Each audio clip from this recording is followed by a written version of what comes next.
கர்ணன் மற்றும் கிருஷ்ணன் விதியின் விரல் பிடியில். கர்ணன் அந்த ராஜ்யத்தின் வீதிகளில் மகத்தான வெற்றி விழா கொண்டாடி வருகிறார். மக்களின் ஆரவாரம் காற்றில் நிறைந்தது. அனைவரும் கர்ணனின் வீரத்தை பாராட்டிக் கொள்கிறார்கள். அந்த சமயம் கிருஷ்ணன் தனது ரதத்தில் அந்த ராஜ்யத்துக்கு வருகிறார்.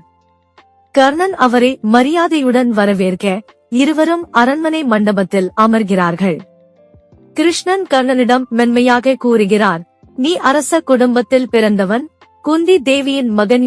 கர்ணன் அதிர்ச்சியில் விழித்துக் கொள்கிறார்.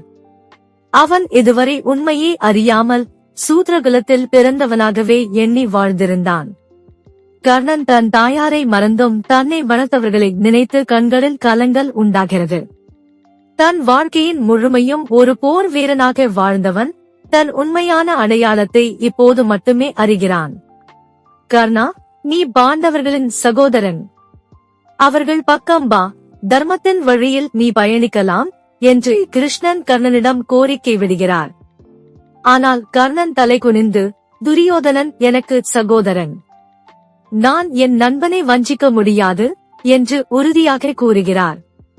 கிருஷ்ணன் கர்ணனின் உறுதியை கேட்டபோது அவன் ஒரு கனலாக இருப்பதை உணர்கிறான். ஆனால் அவன் தீர்மானம் உறுதியானது. தன் கடமையை புரிந்து கொண்டு தன் நட்புக்கு நம்பிக்கையாக இருக்கிறான். நீ தர்மத்தை வெறுத்துவிடவில்லை கர்ணா, ஆனால் விதி வெவ்வேறு பாதையில் அழைத்துச் செல்கிறது என்று கிருஷ்ணன் கூறுகிறார்.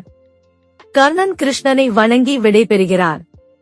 இருவரும் ஒருவரை ஒருவர் மதிக்கின்றனர்.